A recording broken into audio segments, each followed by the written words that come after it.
Sekarang coba kita lihat hadis berikut.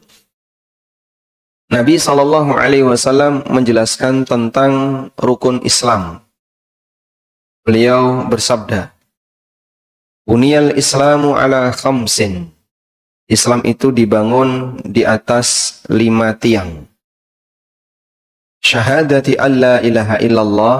Yang pertama, syahadat la ilaha illallah wa anna Muhammadan Rasulullah. Yang kedua, wa iqamis salah, menegakkan salat. Yang ketiga, wa ita'iz zakah, menunaikan zakat. Yang keempat, wal haji, berhaji. Yang kelima, wa shaumi Ramadan, puasa Ramadan. Demikian redaksi dari Ibnu Umar. Urutannya haji dulu baru puasa Ramadan. Maka ada orang yang mengkritik Ibnu Umar. Dan orang ini meluruskan dengan mengatakan, wa iqamis salah wa ita'iz zakah wa shaumi Ramadan wal haji.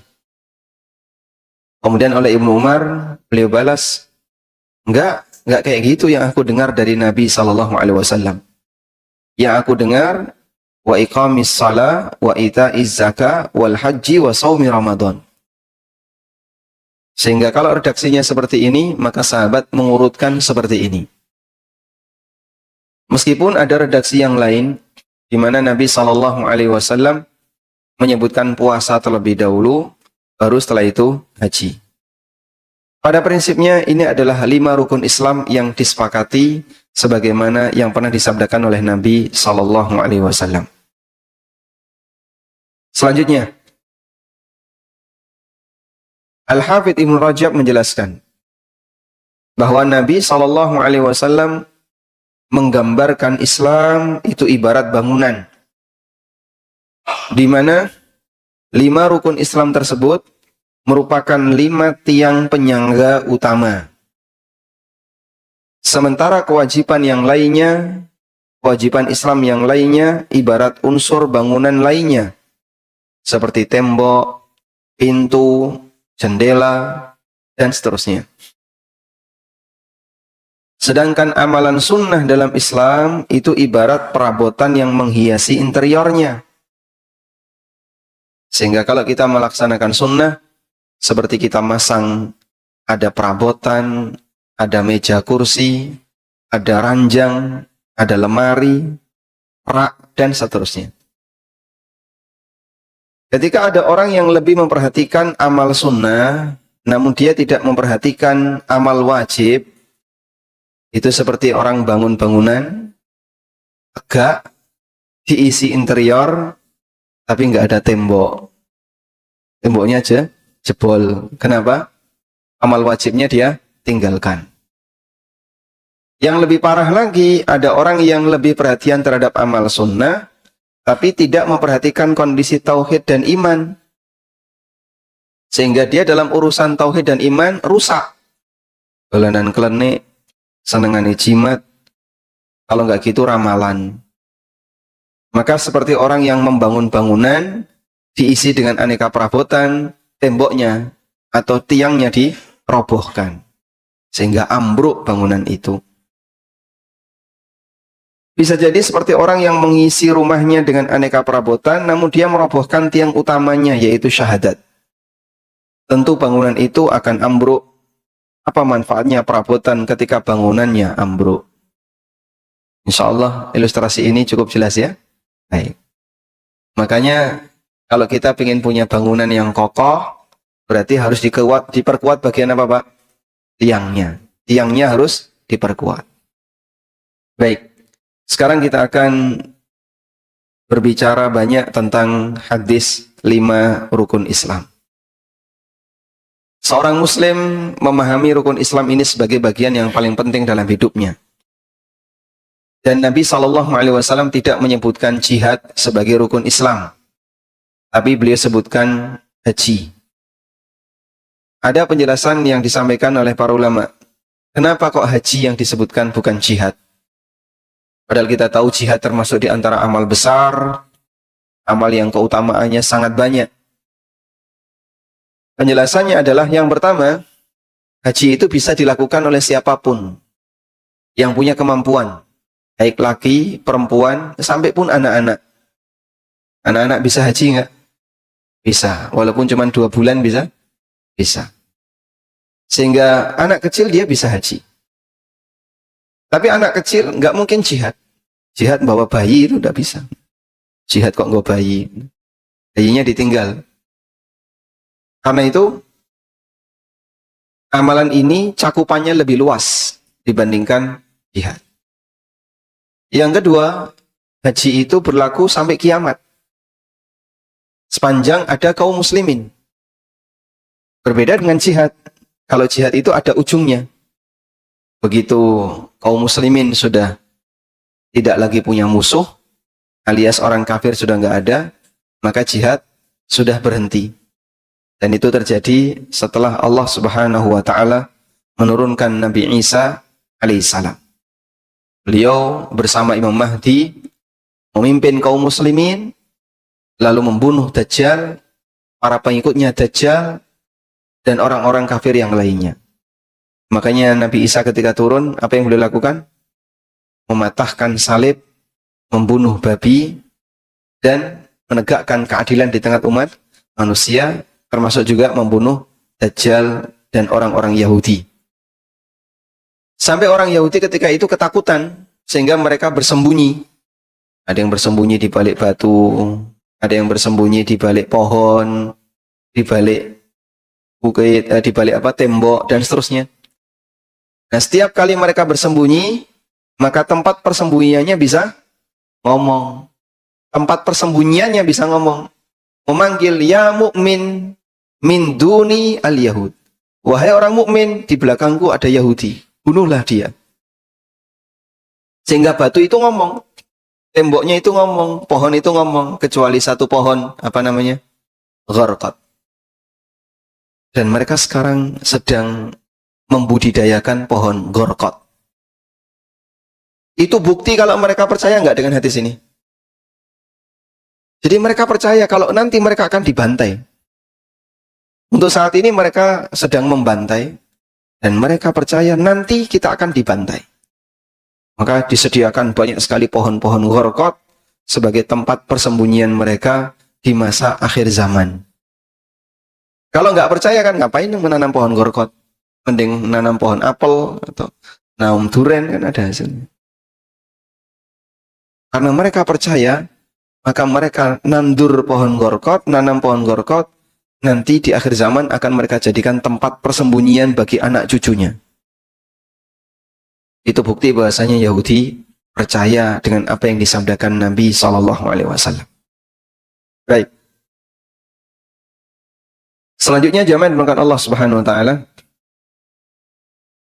Setelah kita membahas tentang masalah haji, bahwa haji termasuk salah satu di antara rukun Islam, bukan jihad. Rukun Islam ada 5 yang tadi kita sebutkan. Yang paling utama apa, Pak? Yang paling utama? Syahadat. Kita kalau membuat peta tentang rukun Islam seperti ini. Rukun Islam.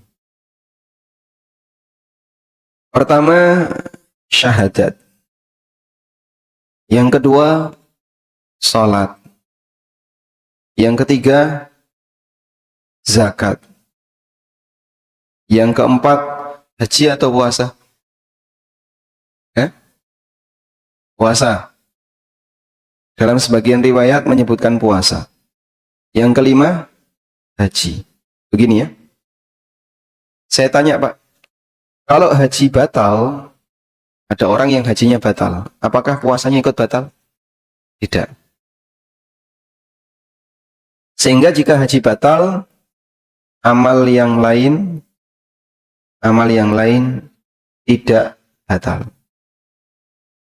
Kalau puasa itu batal, apakah zakat jadi batal? Tidak. Sehingga kalau puasa batal, amal lain tidak batal. Begini ya. Kalau zakat itu batal, apakah sholat jadi batal? Tidak. Sama juga ya. Jika ini batal, amal lain tidak batal. Baik. Sekarang kalau sholat batal, apakah puasa ikut batal? Hah? Kalau orang sholat ngentut, puasanya batal enggak? Tidak. Jika ini batal, amal lain tidak batal. Baik. Sekarang kalau yang nomor 1 ini batal, Pak. Kalau syahadat batal, gimana? Hah? Semua yang di bawahnya batal. Jika batal, semua batal. Sehingga bagian ini, kalau batal berbahaya. Bagian bawah, sholat batal, bisa diulang. Puasa batal, bisa dikodok. Zakat batal, ya diulang. Haji batal, didaftar lagi. Semuanya kalau batal bisa diulang, bisa daftar lagi, bisa dikodok, dan seterusnya. Tapi kalau syahadat batal, membatalkan semuanya. Iya kalau bisa balik. Kalau nggak bisa balik, maka waliyadzubillah, nyemplung neraka saklawase. Masuk neraka selamanya. Karena itulah, bagian ini tolong diwaspadai dengan betul, jangan sampai batal. Sekarang kita lihat. Kemarin sudah kita sampaikan ya, dalam masalah pembatal Islam, Allah nggak memberikan kompromi sedikit pun.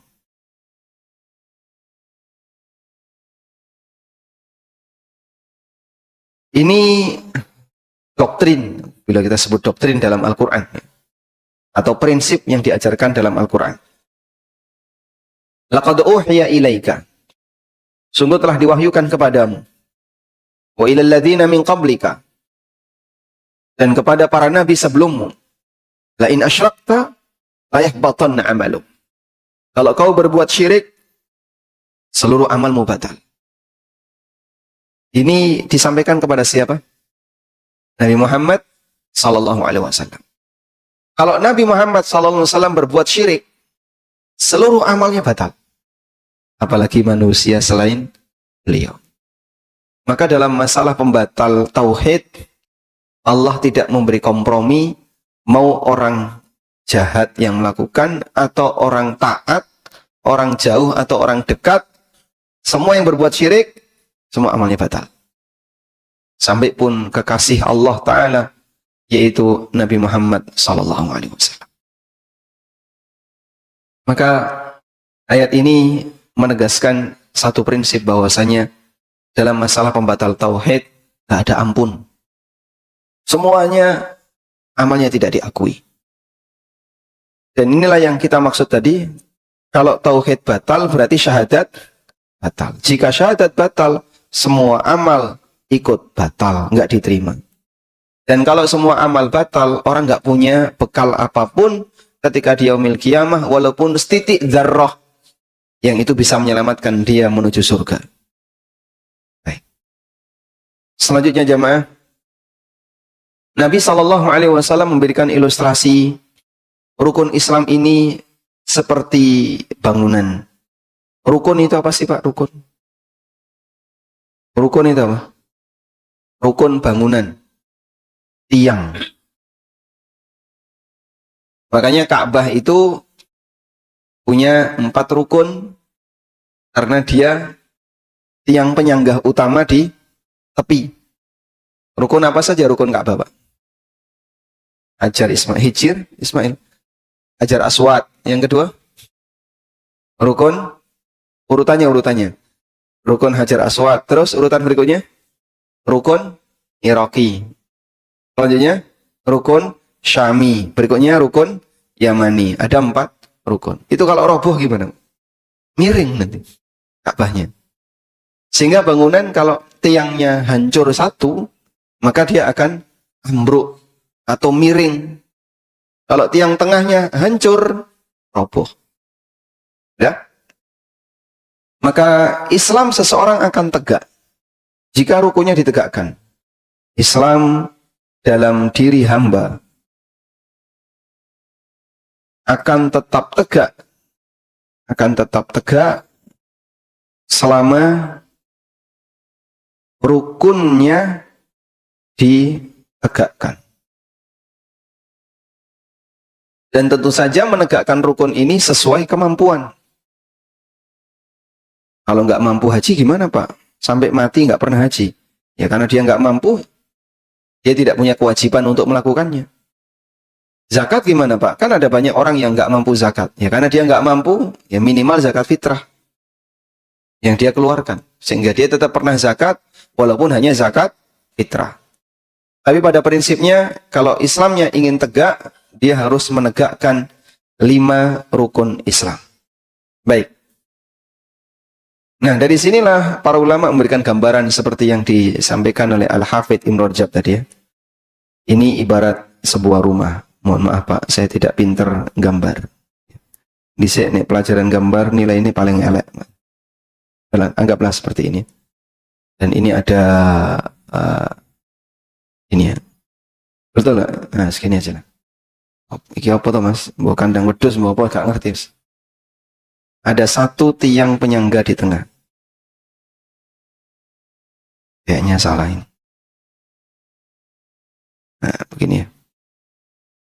Nah, kurang lebih kayak gini ya. Kita digambarkan Islam itu seperti ini. Atap kamu akan tegak berdiri, berada di atas, bisa menjadi penutup bagi orang yang berada di bawahnya. Kalau 5 tiang ini bisa bertahan. Baik. 5 tiang ini rukun Islam. Tapi bukan semua kewajiban Islam. Ada nggak kewajiban Islam selain 5 tiang ini? Banyak, sebutkan contohnya. Kewajiban Islam selain dari 5 tiang ini. Birrul walidain, apalagi? Menuntut ilmu, apalagi? Nikah. Nikah itu wajib. Yang jawab malah belakang nih. Apalagi?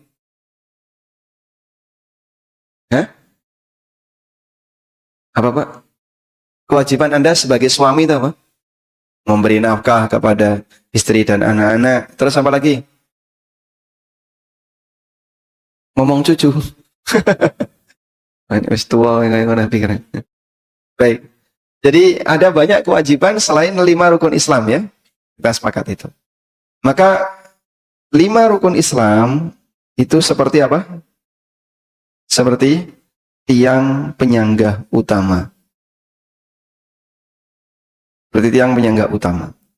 Baik. Kemudian yang kedua, kewajiban Islam yang lain, kewajiban Islam yang lain itu seperti tembok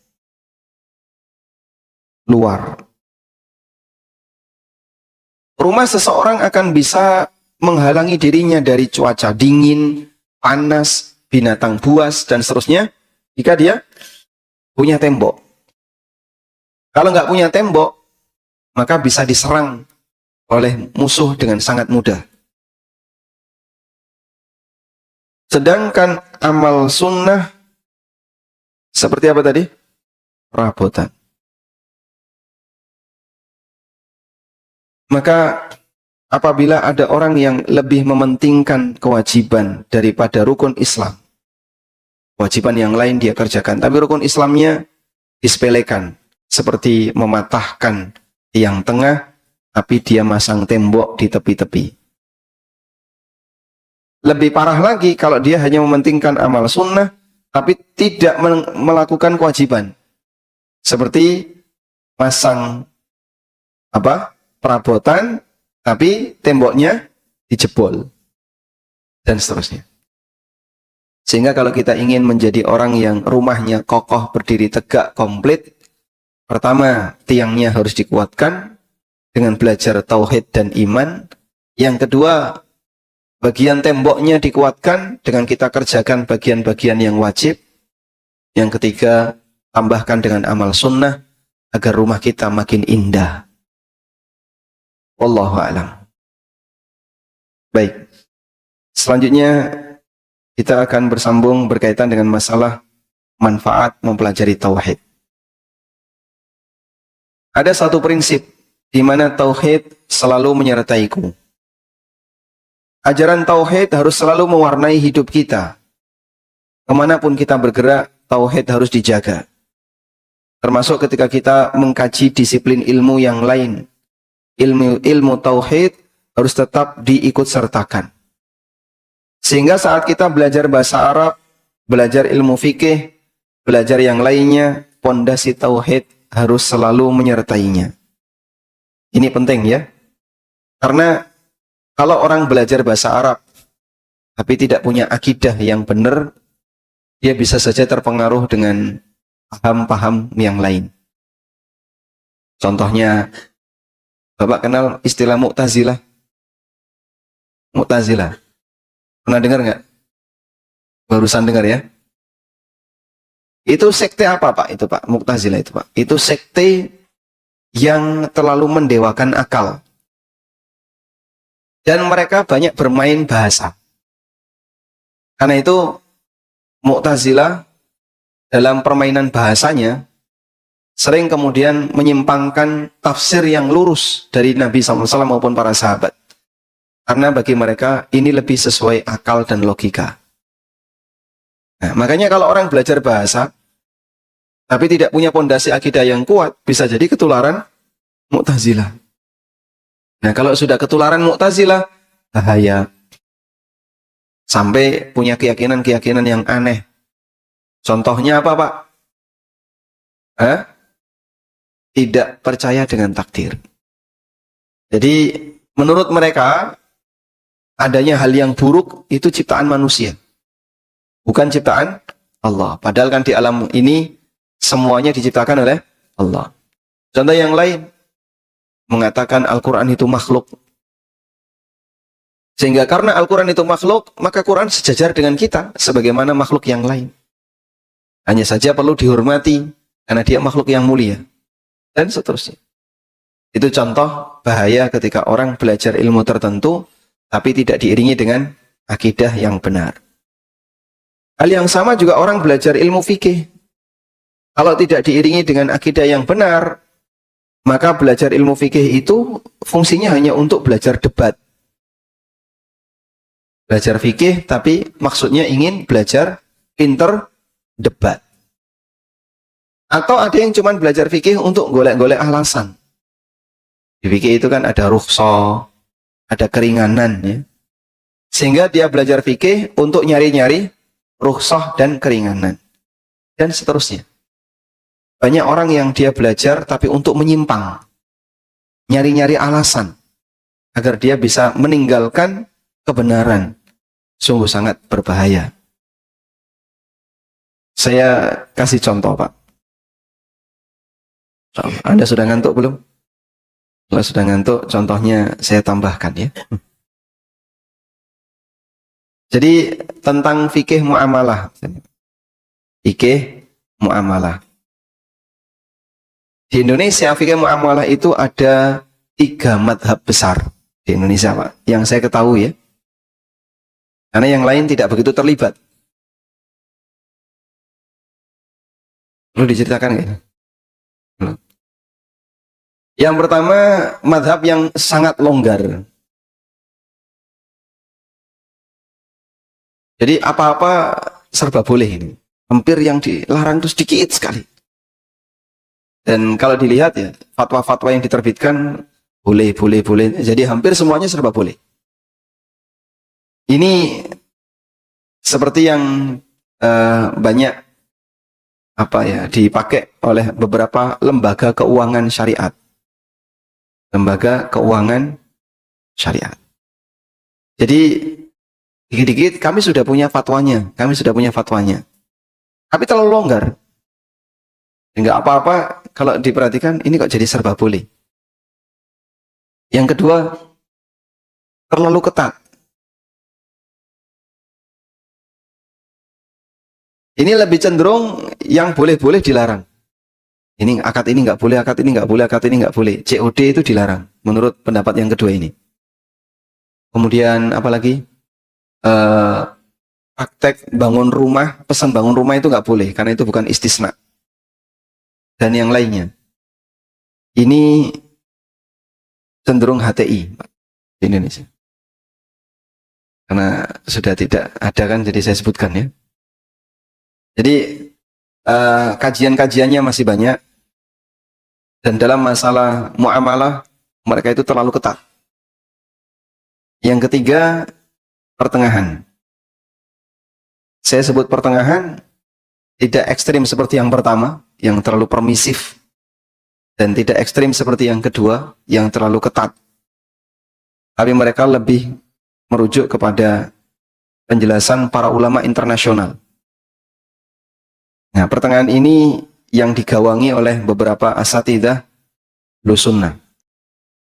Mereka lebih banyak merujuk ke fatwa Majma' Fikih Islami, ke lembaga fikih internasional. Seperti keputusan-keputusan Majma', lalu standar yang diterbitkan oleh lembaga pengawas perbankan internasional, Ma'ayir Syar'iyah, dan seterusnya. Sudah? Dan kami sampaikan kepada para pengusaha, Anda kalau mau belajar fikih muamalah, bisa saja milih semua madhab yang ada ini, tapi kita perlu yakin bahwa kita akan dihisap oleh Allah. Dipertanggungjawabkan semua yang telah kita usahakan. Kalau Anda sengaja milih yang gampang-gampang, yang longgar-longgar, yang boleh-boleh, ya nggak apa-apa. Tapi ingat, semuanya nanti ada pertanggungjawabannya di akhirat. Begitu ya. Sehingga belajar ini saja, belajar masalah fikih muamalah, kita pendekatannya pakai pendekatan idah. Kamu kalau belajar, ingat ya, nanti akan dipertanggungjawabkan di akhirat. Kau boleh saja, saya mau ngikuti yang pertama, ya monggo. Kita nggak bisa memaksa. Tapi perlu diingat, semuanya akan dipertanggungjawabkan di akhirat. Wallahu a'lam. Contoh yang lain juga masalah fikih yang lain ya. Bahwa orang belajar fikih kalau tidak punya akidah yang kuat, nanti justru belajarnya dipakai untuk hal yang nggak benar. Untuk debat dan seterusnya. Karena itu ada sebuah kaidah ini. At-tauhidu la yuntaqalu minhu ila ghairihi bal yuntaqalu bihi ila ghairihi. Pelajaran tauhid tidak boleh ditinggalkan untuk beralih ke disiplin ilmu yang lain. Namun pelajaran tauhid diikut sertakan ketika kita membahas disiplin ilmu yang lain. Sehingga belajar fikih ada sisipan tauhid. Belajar tafsir juga ada sisipan tauhid. Karena dia sebagai pembatas agar orang tidak kebablasan keluar dari jalan Allah Subhanahu wa taala. Wallahu a'lam. Baik. Sekarang kita beralih ke materi berikutnya.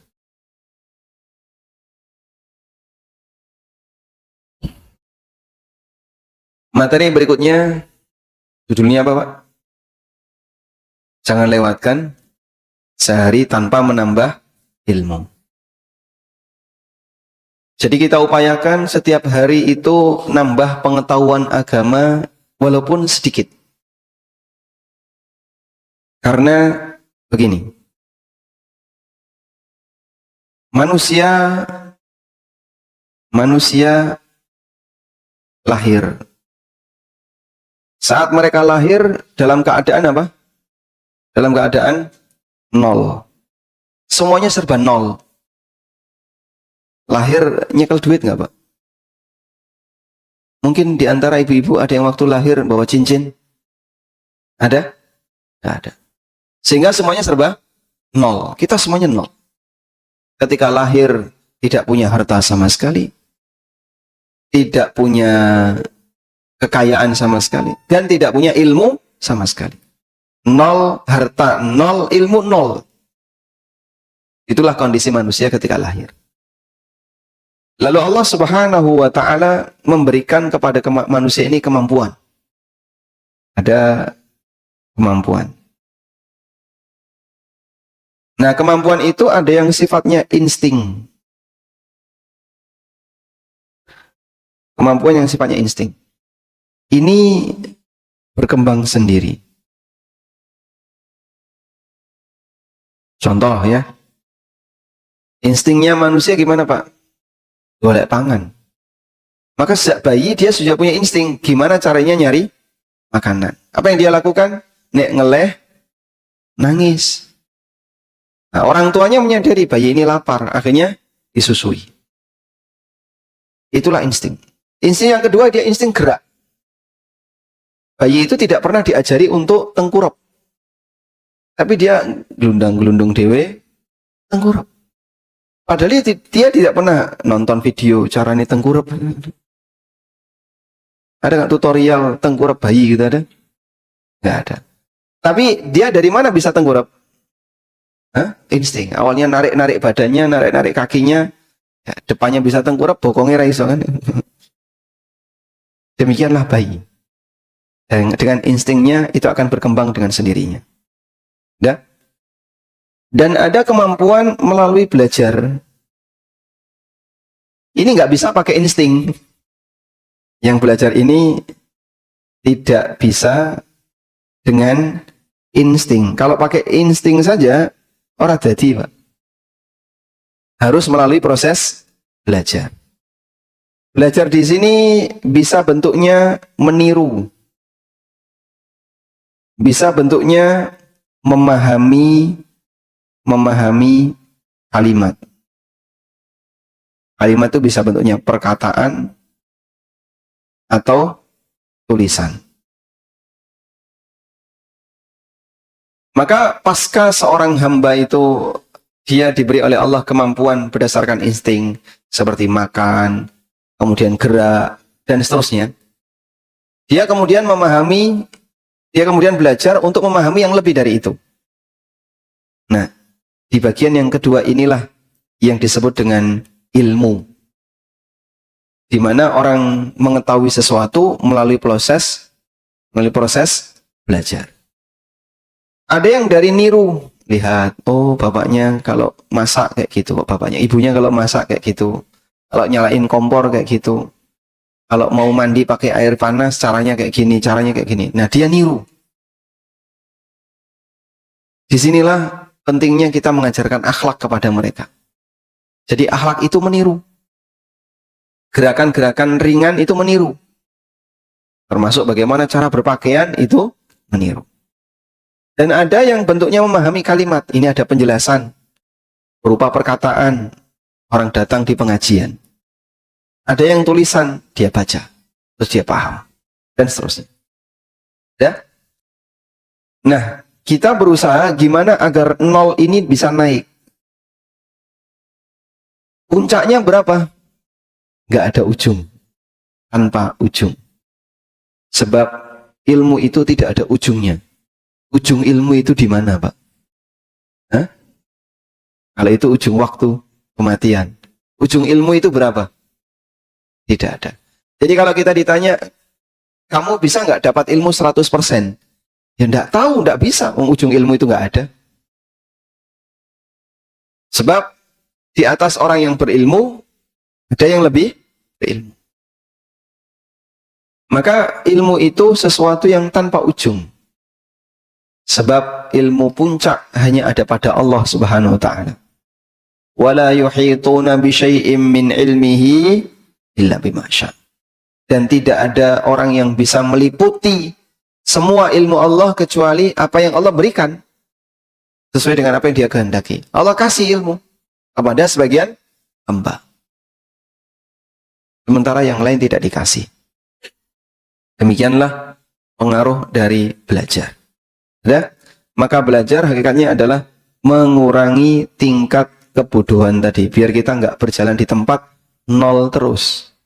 Nah, kalau orang cuman besar fisiknya, tapi pengetahuannya nol, dan tidak berfungsi akalnya, jadinya gila.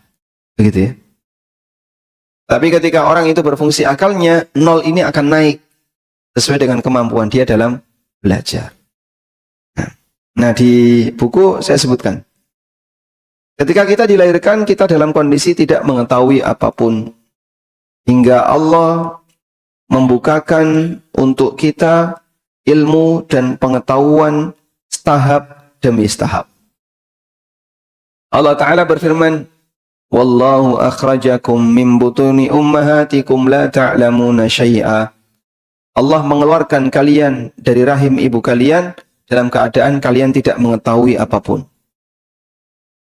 Wa ja'ala lakumus sam'a wal absara wal af'idah la'allakum tashkurun. Dan Allah berikan kepada kalian as-sam'a, pendengaran, al-absar, penglihatan, al-af'idah, dan fuad.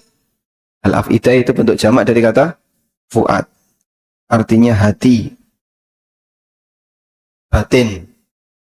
Baik. Apa fungsi as-sam'a?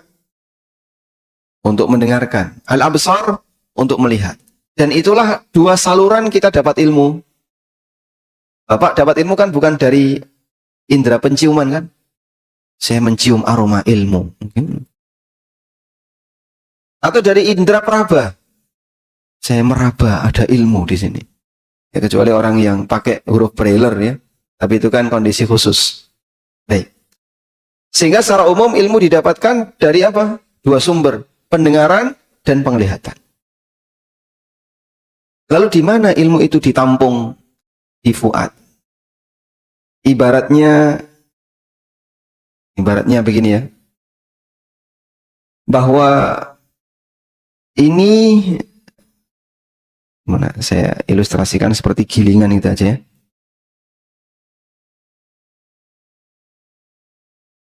Bahwa ini adalah bahan baku. Bahan baku ini apa Pak? Keterangan. Baik dari yang bentuknya audio maupun visual. Sudah? Alat yang dipakai untuk bisa menampung bahan baku ini masuk adalah telinga dan indera pendengaran dan penglihatan. Lalu dia bisa tertampung. Ini ada alat untuk memahami dan menampung. Apa ini? Fuad. Sehingga fuad ini bisa mencerna. Kalau kayak gini maksudnya ini. Kalau seperti ini maksudnya ini. Itulah fuad. Baik. Karena itu, jika Bapak Ibu misalnya datang ke kajian ini bawa kucing, Pak. Dengan ajak kucing duduk di sini, Pak. Ya? Kucing bisa mendengar suara kita nggak? Bisa? Bisa. Dia bisa melihat kita nggak? Bisa. Sehingga saat saya ceramah, ya, Dermimil dari tadi, ada kucing, dia dengar Pak. Tapi kucing ngerti nggak? Ngerti? Tidak. Apakah kucing bisa memahami perkataan? Tidak. Dia bisa menyimpan memori? Tidak. Mohon Ustadz ngomong apa ya? Kucingnya ngerti. Wah. Terus masuk dalam fuadnya. Tidak ada seperti itu. Nah, kenapa mereka nggak ngerti? Sebab mereka tidak punya fuad. Binatang tidak punya fuad. Maka karena mereka tidak punya fuad, ada penjelasan, mereka nggak paham. Kucing, kamu saya kasih tahu ya, jangan dekati zina. Metu, bareng metu. Apa yang akan terjadi Pak? Nek ketemu lawan jenis ya tetap tertarik. Sehingga dalam hal ini, ketika kita mendapatkan penjelasan, kenapa kita bisa paham? Karena Allah kasih fuad. Maka jaga fuad ini dengan baik, jangan dirusak. Kemampuan fuad masing-masing orang berbeda-beda. Ada yang kemampuannya sangat rendah. DKI pengajian, metu masjid hilang. Ada kayak gitu Pak? Hah? Banyak ya? Di pengajian setengah jam atau lebih 40 menit. Selesai pengajian metu masjid hilang. Tadi ceramahnya isinya apa Pak? Mbah Mas, aku ya mau karo liar-liar. Tapi mendengarkan. Jadi mungkin fuadnya hanya bisa menampung sedikit. Ya itu tadi yang bahas fuad Pak Fuad kok dibahas. Malah gagal paham. Yang kedua, ada orang yang fuadnya kuat, sehingga sekali dengar langsung hafal, ngerti dan hafal. Nah, makanya tolong fuadnya itu dijaga. Bagaimana cara menjaga fuad? Jangan terlalu terbebani dengan pikiran dunia. Orang yang terlalu sibuk memikirkan pikiran dunia, itu ngerusak fuad. Makanya Kalau ada orang yang seneng bahas politik, ya, terus nek wis bahas politik isinya mau ngeloro hati, tegang antara sana dan sini, itu ngerusak fuad. Sehingga isinya cuma mikir kayak gitu aja, tegang terus. Maka dalam dugaan saya, para pejabat yang main politik dan saling trik-trik itu nggak sempat belajar, Pak. Belajar yang seperti kita ini, tenang, santai, bisa merasakan nikmatnya ilmu. Nah, mereka kan selalu kepikiran, apa yang harus saya lakukan untuk antara ya menjegal lawan atau menggait kawan. Hanya itu dalam pikirannya terus. Apalagi kalau sudah dekat musim kampanye. Bisa jadi mereka rapat itu sampai tengah malam. Rapat untuk apa, Pak? Pemenangan. Wah. Itu tegang terus isinya hatinya mau panas tok. Dan mereka menikmati itu. Tapi kalau kita tidak, kita menikmati tenang, bisa belajar agama dengan baik dan hatinya nyaman. Fuad juga akan rusak kalau Anda terlalu sering bergesekan dengan orang lain. Gesekan dengan keluarga, gesekan dengan tetangga, teman kerja. Sehingga hati nek wis loro, ora iso dijak sinau. Anda di sini misalnya duduk, tapi rasanya sakit hati. Sama siapapun yang ada di sini. Saya yakin meskipun mendengar, dia tidak bisa mencerna. Karena fuadnya dirusak. Maka jadilah orang yang menjaga fuad ini agar ketika telinga dan mata bisa menampung informasi, informasi itu dipahami dengan baik dan tertampung dalam fuad. Wallahu a'lam. Baik, demikian yang bisa kita sampaikan. Semoga bermanfaat. Wassallallahu ala nabiyyina Muhammadin wa ala alihi wa sahbihi wasallam.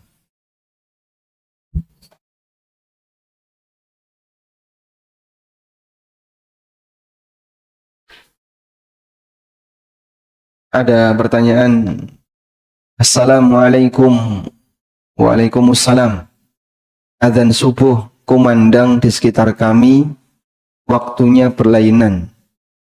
Yang bisa kami jadikan patokan yang paling awal atau paling akhir? Jawabannya yang paling tepat waktu. Karena yang awal belum tentu tepat waktu, yang akhir bisa jadi takmire haripan. Nah, kalau takmirnya seperti itu, ya mohon maaf, jadinya tidak tepat waktu. Ada sebuah masjid, Pak. Takmirnya itu dibayar pakai sistem kedatangan. Jadi kalau kamu adzan dibayar, kalau nggak adzan ya nggak dibayar. Entah pakai absen atau apa begitu. Tapi karena males seperti itu, akhirnya dia sering bolos. Subuh itu jarang ada adzan, sampai yang adzan itu jamaah yang lain. Padahal masjid ini dulu pernah jadi masjid terkenal dan sering dipakai tempat kajian, tapi setelah itu ditutup karena ganti takmir. Dan ternyata mbalelo kayak gitu ya. Dan dulu takmirnya dari teman-teman mahasiswa UII ya, yang sudah lulus, kemudian jadi takmir, hubungannya dekat dengan kami. Sekarang takmirnya kita nggak kenal, dan orangnya orang yang suka pemalas. Maka bisa jadi adanya telat, ya, bukan karena dia tepat waktu, tapi karipan. Nah, kalau seperti ini nggak bisa jadi acuan.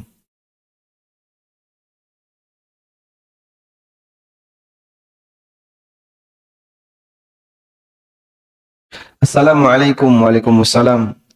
Orang-orang zaman dulu seperti kakek, nenek, kebanyakan memakai atau memiliki jimat seperti keris, cincin, dan sebagainya.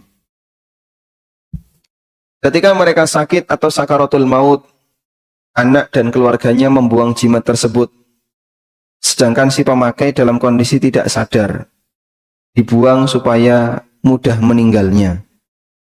Apakah si pemakai jimat tersebut masih dalam kondisi kesyirikan atau sudah bisa disebut bertobat setelah jimat itu dibuang? Jawabannya tergantung dari keinginan dia.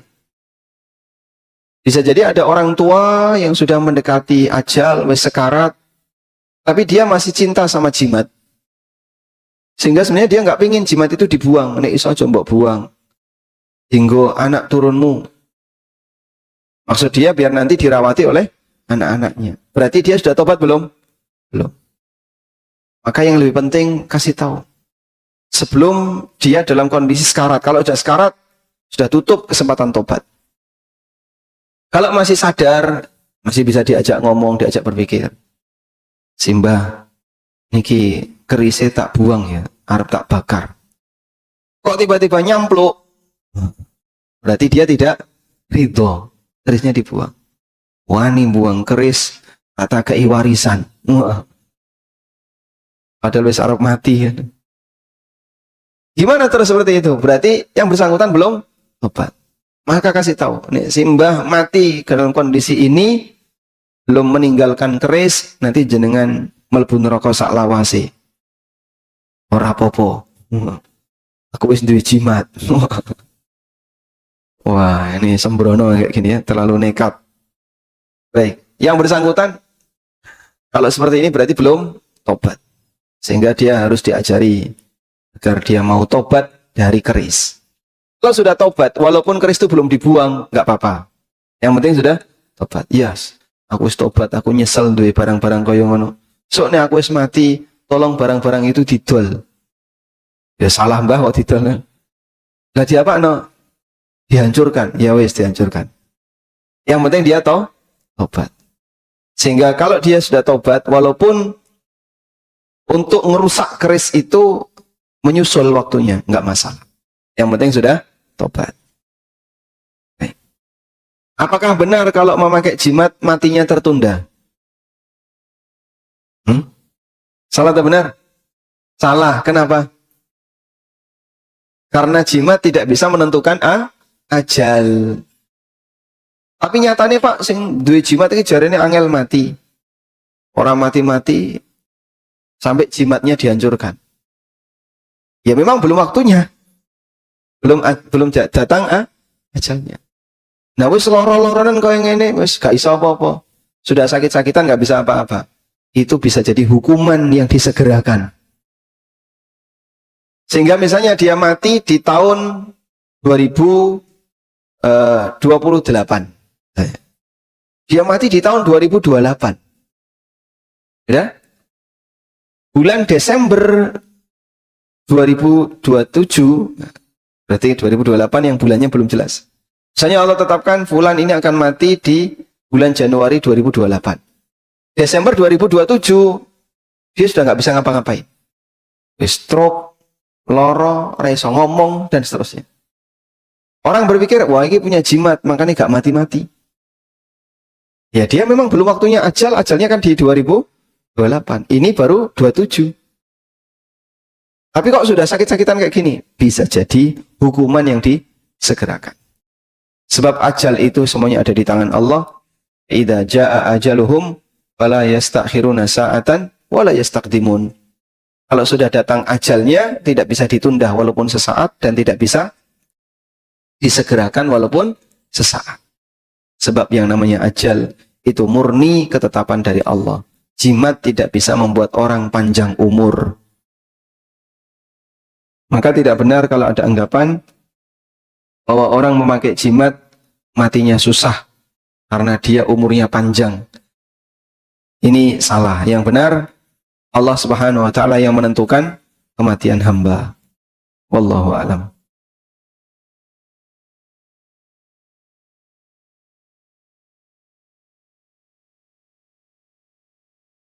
Investasi emas di Pegadaian atau bank syariah termasuk riba atau tidak?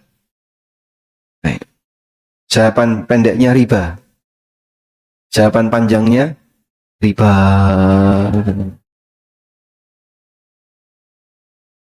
Karena kalau investasi emas di Pegadaian ada dua kemungkinan. Anda bawa emas lalu ditaruh di Pegadaian terus nanti dapat duit.